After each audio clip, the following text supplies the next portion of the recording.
once you get, and yeah, I know you're not going to be, no, not everyone has to be a bodybuilder. But in the beginning, you're really doing body parts and you're really trying to overload specific, simple exercise. Now, look, if you want to get, yes, if you want to be really good at basketball or really good at golf or really good at like weightlifting, Olympic weightlifting or football or wrestling or any sport, what I just said will not work. It just won't. You need to use large amounts of muscle mass with heavy weights through huge ranges of motion, or in the case of tennis players and golfers, you need to use more complex movement patterns. That's not necessarily heavy weights. Right. But that's not what we're talking about here. We're talking about people who are trying to get off that first 10% and improve the quality of their life. And they can do that. And it just makes me want to, I don't cry. Well, I do cry, but not about stuff like this.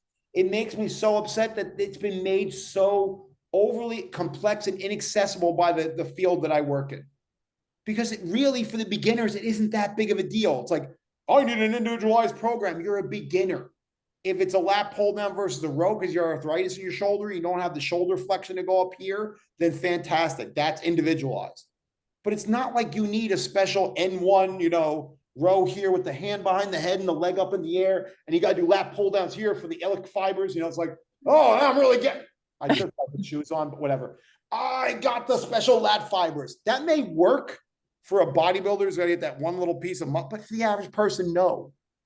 And if you're like, oh, they got to learn single arm dumbbell rows, you try to get a beginner who's locked in thoracic kyphosis and has overactive traps to do a single arm dumbbell row with no core control, right?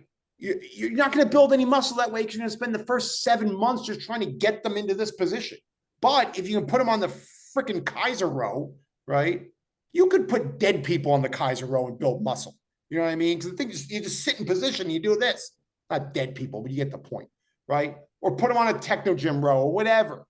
You can put anyone on one of those machines. They're basically locked into position. Yeah, they'll probably still screw it up, but you can teach them how to do it better. And then in the meantime, if you want to work on all your corrective stuff and teach them the basics of core control and thoracic extension and lat activation in between sets, you can progress them up to a single arm dumbbell row. Because guess what? Yes, a single arm dumbbell row is 10 times more effective than a seated Kaiser air-filled row. For who, though? For the beginner who can't do anything right? It is the worst exercise. It is completely ineffective because they can't do the exercise right to work the correct muscles. So while it, in an absolute stance, is a way better exercise, it kind of isn't for certain populations.